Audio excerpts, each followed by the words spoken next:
Is it okay for me to use sex toy? Thank you. Are you answering? Is it okay for me to masturbate in order to satisfy myself? On this video, Bishop Funke Felix answered a Q and a question ask in a program on what to do about some marital issues. When my husband or my wife is not around, traveled for long, there's what you call order. O-R-D-E-R. Order. It's one of the greatest principles that govern the earth. That is why the sun does not shine at 2 a.m. Order. Nature teaches decency. God did not create the penis for the mouth. I know I have gone into something else. In 1 Corinthians, Paul will be talking and then he will say, this is by the Spirit of God. He will say, this is me. This is me as a person. Whatever a couple does, and that's the correct grammar, a couple is singular. Whatever a couple does in their bedroom is their business. I don't interfere. If they think it's oral sex, they want to, it's their business. But I'm speaking as a marriage counselor, and I'm talking about, I'm a law student, and sometimes in class, the lecturer will say, you're talking about morals, we're talking about law. There's a difference. I'm speaking as a Yoruba girl. I'm speaking as a marriage counselor. I'm speaking from decency. And I'm speaking from my faith, my personal faith. Sex toy, oral sex, sex toy, masturbation. These are perversions instituted by the devil to discredit sex in marriage. And the fact that something is popular does not make it right. The fact that a bishop is doing it, he's not God now, does not make it right. I understand you that you are used to sex and your husband has traveled for a long time. Is it possible for you to find a way to travel with him once in a while? Because maybe you're still young and you need sex. Is it possible for your husband to please find a way to show up, even if he has to quickly travel back? Because problem is brewing. If you're not careful, you're going to go into adultery. If you're not careful, your husband is going to go into adultery. You need to find a way to work it out. Oral sex or masturbation is not the solution. If you're not careful, the devil will take over your mind and possess it, twist it. In fact, you will start believing that it is right. Remember, I told you this is my opinion, and I believe I have the Spirit of God. Can you find a way so that you and your husband, except that maybe he's abroad and then he doesn't have a paper and all that, that's another kettle of fish entirely. How are we sure that he's not even married there? You need to know what is going on there for people to have paper. Let me not even go into that. If you still want that marriage, I don't want you to start what you cannot finish. Because if you're a child of God, you'll be feeling guilty. The devil will be accusing you. The Spirit of God will be convicting you. Somehow, because you have the Spirit of God on your inside. It's not the solution.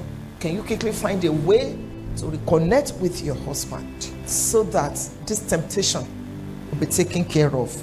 Meanwhile, you might want to start a new hobby, like swimming, like learning the piano, just to distract you.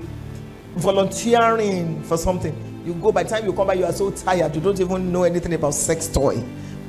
And when God sees that you are trying to please him, he will work something out for you. I don't know if I honestly want to get married very early in life, but as I am looking, it seems that won't be possible. The knowledge, money, and capacity I don't have. I just crushed that now. Remember, maybe you wrote this before I started that teaching. You have it. How do I go about that? Also, can you explain how to find the perfect woman? Hello. In law, there is what you call fundamental human rights. The person that asked this question is entitled. Stop booing him. Stop shouting at him. It's his right. That's what we call freedom of expression. I'm happy that he asked that question. I'm going to start from the end. There's no perfect man or woman anywhere. If you look at yourself, you know that you are not perfect. Then the next thing I want to say that, are you born again? If you're a child of God, how does God speak to you? When you wanted to give 200 naira to that person or in church, did God tell you to increase it? You wanted to overtake while you were driving and it just occurred to you. These might be ways by which God speaks to you. When it is time to get married, God will not shout from heaven, "Behold, Funke is your wife." The same way you have trained your spirit, your mind, is the same way he's going to use to speak to you. And you're going to be able to answer these questions when you see the person. Do you like her? Do you love her? Are you ready to spend the rest of your life? Do you have peace? Every time you remember this person, how do you feel? Do you feel scared? And then you might want to maybe speak to your pastor. I don't know what happens in your ministry. In our ministry, before you go talk to a sister, we encourage you to speak to your pastor, because that sister might have been engaged. Somebody told me one day when I was pastoring a branch that God told him that this is his wife. I just pulled my drawer out and I brought the invitation card. I said, she's getting married next week. Which God told you? To avoid confusion in the church, you might need to seek counsel or talk to you. God can use anybody to introduce you. And then there is no time you will ever get to a situation and say, I have enough money now. No. The more you have, the more you want to have. The more you have, the capacity, the this and that. And it's important to be the right person and find the right person. Continue to build your capacity. Water will find its level. And be conscious of the fact that I'm going to get married one day. I cannot afford to eat with 10 fingers. Let me make some investments. I don't want to be dependent on my wife. I don't want to be taking offering from my wife. When my wife asks me for money, I want to be able to give. It makes a man to have respect, to earn respect. It doesn't matter how much your wife earns. You don't need to. Your money is our money. Her money is her money. That's how it works. Stop putting look, men, you are going to be the one paying for this. You pay for light. I will pay for something. You pay for this. It's because you don't have enough. God needs to lift your head. And you are the one that will buy exercise book. Me, I have paid school fees now. So you want to kill me? I just shattered all those now. As a man, start thinking. My husband is in full-time ministry, but he's also in full-time business. He plants pepper. The money he makes from pepper, green pepper, taffin, jollof rice. My husband, fried rice, yes. He has poultry, eggs. If your ministry, and we have many branches, what do you do Monday to Friday? You are canceling. Times have changed. Hebrews 1:1. Times have changed. These people, you better do something. Farming is the future now. Even IT is shaking small. Farming is the future. If my husband's pigs, he sells 170, and that one delivered 18. One woman sold her pigs 3 million from pigs. And you sit there, you are praying in tongues. The angels don't even understand what you are saying. Even God is asking, what's he saying? 70% of the people in your church, you are still the one giving them taxi. You pay their school fees. Do something. That fertile land everywhere. Get people. Pay them. Let them. If you see his farm. And I told you the last time I came. Me too. I can wear what I like. I can give in church. This is wisdom speaking. And it's not that I'm not spiritual.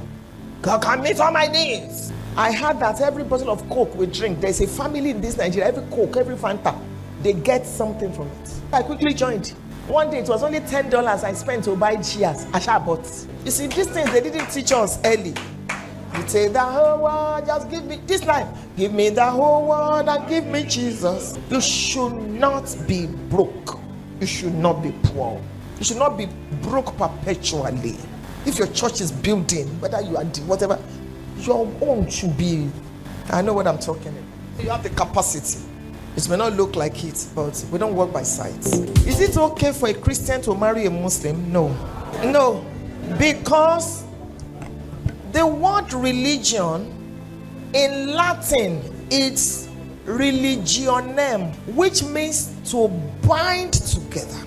Religion, money, play crucial roles in marriage. After the wedding, you're going to realize that there'll be conflict of faith. On Sunday mornings, you're going to church. He's going to the mosque. When you have children, How do you want to raise them? You say, but my man is very liberal. Let me tell you the truth. There is something going on now. They are trying to marry Christian ladies because we are submissive, we are good girls and all that. It's a tactic of the devil. Do you see this? I don't want them to be quoting me now. Do you see these actresses? Because of money.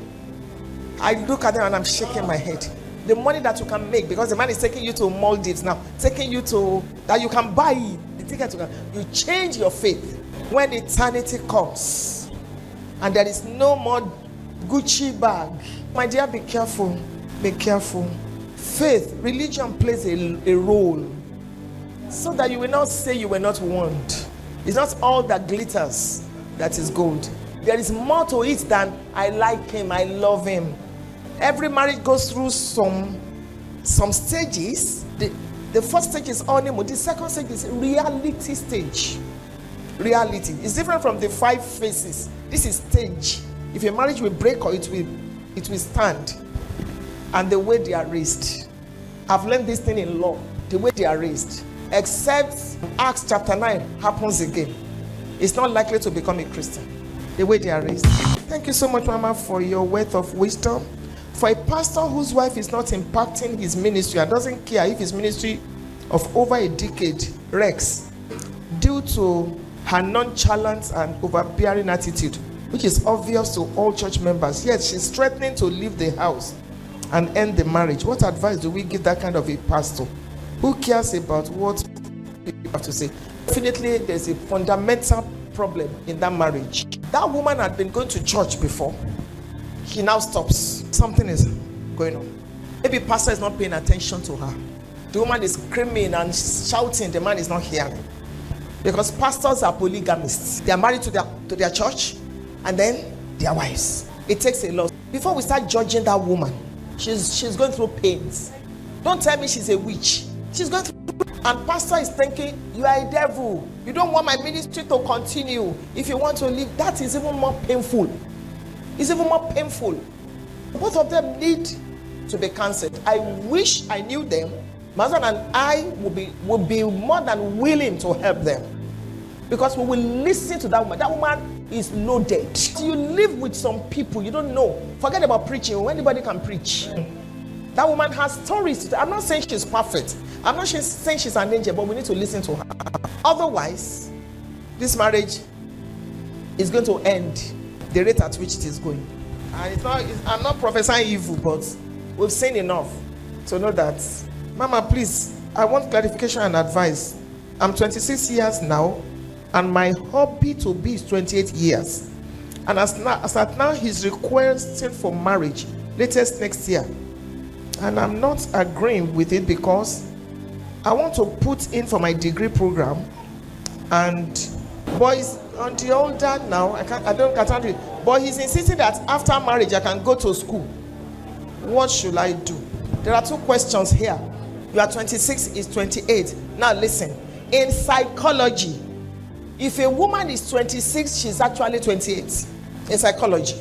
If a man is 28, he's 28. A woman is so, as I'm 60 now, I'm actually 62. A woman level of maturity is different from her chronological age. Even the way our brains, I did a course in brain development. Even the way our brains develop. If you are looking at the chronological, he's 26 and 28. I know couples that, and I said couples, it's not just one. The woman is 4 years older. One, even they have a set of twins. Those twins, they are grown now. Are you sure you'll be able to submit to him? When I talk about submission, I'm not talking about subjugation. When the man is sleeping with you, I hope you'll not be thinking, hey, is he not my junior brother? That is. Are you mature enough to handle? Because there will be some psychological things. Oh, if you know that you will not be able to, thank you, sir. If you know that you will not be able to, please hold on. Then my advice is that start schooling, register and start before you go into marriage. After marriage, you're going to get pregnant. The man will be telling you there's no more money. Or let me, law school. You will need this advice that I just gave you. You will thank me later. Start. Even if your wedding is next year, Register now. Be in part 1. Get married. If you want to marry him. If the man is insisting that you should not go to school, I query his love for you. I really query it. That may be a sign. But if it's okay that you can go to school now, register. That's my counsel. Good evening, Mom. I really thank God for meeting you personally. Thank you. Thank you for the teachings. I met a guy a few months ago. We started talking. And a few weeks ago, I fell in love with him. Leave her now. It's her life. And with the level at which I know myself, I love him so much. I'd like to ask, is it right for me to give him signals? And I think he likes me to. Yes. Why not? When we're growing up as Christians, they say, don't say yes on time. The man will just go and marry another person. You like him. He likes you. Give him signal. What is signal? Give him the go ahead. And you don't need to cut for 5 years. If you are ready, you have graduated, you are working. He can afford. Go and get married. You don't even need to have an elaborate. Because after every wedding comes a marriage. Go ahead, my dear. Congratulations in advance. Is kissing a sin in a relationship? Because I've been in a relationship for 4 years. And my partner says kissing before marriage is not a sin. So far, we are both faithful. We can close and go home. Oh, now, please listen. Thank you, sir. There is something about physical touch when it comes to someone with which you are in love. If I hold Reverend Femi's hand now, nothing will do my body. If he holds his wife, the woman may tell him, let's get home. Because the Reverend he said he's warming up for tonight. Even you. How many times have you touched her? The reason when we talk about kissing, you hold that person, you put your mouth, it's more than that is happening. Chemistry, hormones, you are setting up some fire. You may do it today and say nothing happened. You will need to do it tomorrow, and next tomorrow, and next one, and before you know it. Now, ladies, let me tell you this: when fornication takes place, you lose. That's the way it is. Don't let anybody deceive you. The heart of man, not the heart of woman, is desperately wicked. Forgive me, men, but I've seen things. Remember Tamar and Amnon. The hatred was more. The Bible is complete. There's nothing you are looking for that you will not find. Now that it's still doing you like this, if something happens, as good as the man looks now, and you are not yet married, it's not just about him. Attachment, his parents say, no, I'm not ready. When a man impregnates you, you are sending a signal that you are irresponsible. It's a signal. They may not tell you, but even your in-laws, you are this cheap. It's a lot. That's why we counsel you that, look, true love waits. Why don't you wait or go get married? Go get married. You don't need to have 50,000 people at your wedding. Go get married so you can have the license. Because you, and the reason why you are feeling this way is because you're a child of God. When you don't know, is it right, is it not right, be careful. I may have spoken as an old school. Your pastor is new school. He will correct it if I'm. Thank you for watching BBNet Media. May the inspiration and knowledge you have received today stay with you throughout your week. If you've been blessed by this message, please share it with someone who needs to hear it. And don't forget to hit that subscribe button and the notification bell so you can stay up to date on all our latest inspirational content.